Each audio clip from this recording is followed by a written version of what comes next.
rahmatullah, barkanmu da sake kasancewa a daidai wannan lokaci. Har wa yau dai na san akwai wanda har yanzu ba sa gane Malam Bahaushe, ko kuma in ce ba sa bambance kabilar Hausawa da wata kabila. To shi dai Bahaushen mutum ne wanda aka fi sani akasarinsu bakake ne, gajeru, sai dai wani lokaci akan samu dogaye da kuma farare idan aka samu auratayya tsakaninsu da wata kabila.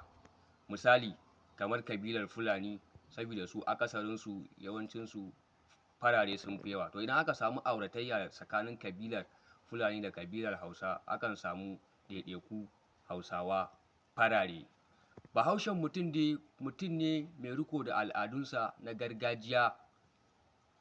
Daɗin daɗawa kuma Bahaushen mutum ne mai cikar kamala a koda yaushe, wanda kuma baya son tashin hankali kamar yadda muka yi magana a baya. Mutum ne mai son ci gaba musamman ta wajen kasuwanci. Ya shahara a ɓangaren kasuwanci kama tun daga lokacin bayi ko kuma in ce zuwan Larabawa ƙasar Hausa. Bahaushen mutum ya tasirantu da Larabawa wajen kasuwanci. Shi yasa idan muka yi la'akari da wannan, za mu ga cewa mafiya yawan akasarin 'yan kasuwa sanannu shahararru Hausawa ne.